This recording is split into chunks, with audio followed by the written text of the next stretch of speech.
ঠিক আছে আগ্রাবাদে কি বলছে আগ্রাবাদে বলছে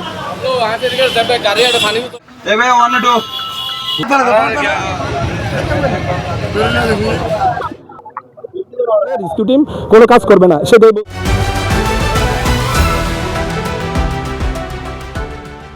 সত্যের সন্ধানে এসভি নিউজ 24 টিভি।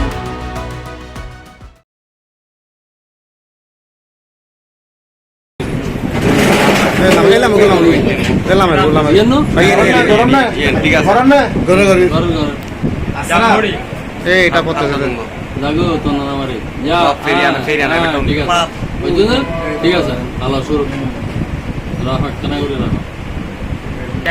আমি দায়সারা কথা মানতে চাইতেছি না। আমার কথা হচ্ছে আমি গাড়িটা না পাই, আমার ওখানে যদি হেল্পার থাকে, হেল্পারের যদি আমি লাশও যদি না পাই, সেটা ড্রাইভার আপনারা বহন করতে হবে, বুঝছেন?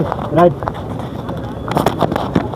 এখন ড্রাইভার উদ্ধার হয়েছে, এখানে হেল্পার আছে কিনা কেউ শিওর বলতে পারতেছি না এখানে হেল্পার আছে কিনা। তাহলে আমরা কিভাবে জানে নেবো যে এখানে হেল্পার নাই? এখন আমি বলি আপনি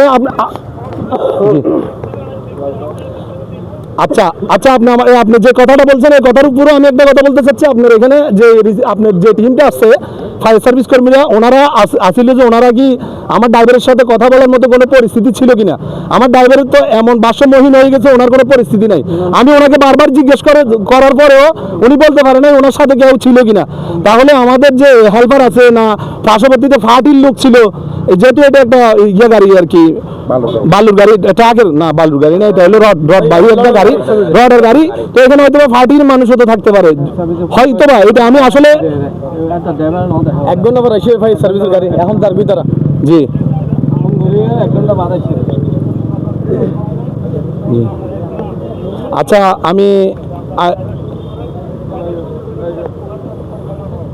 আচ্ছা আমি ড্রাইভার সুস্থ করতে ধরেন 24 ঘন্টা লাগবে। 24 ঘন্টা পরে ড্রাইভারকে সুস্থ করে হেল্পার আছে কিনা পুরোটা যাচাই করে তারপর আপনাদেরকে দিব। তারপর আপনারা যদি কোনো কারণবশত এখানে লাশ মানুষ যেগুলো মারা গেছে বা মরবে সেগুলো নিশ্চিত হলে তারপর আপনারা রেস্কিউ টিম কাজ করবে। এর আগে রেস্কিউ টিম কোনো কাজ করবে না, সেটাই বুঝাতে চাচ্ছেন, আমরা বুঝতেছি।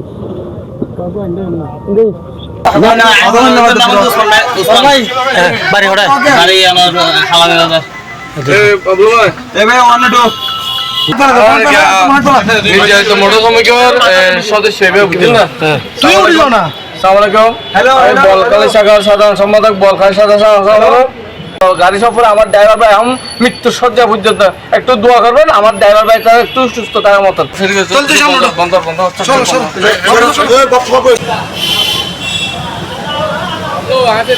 গাড়ি একটা পানি ভিতরে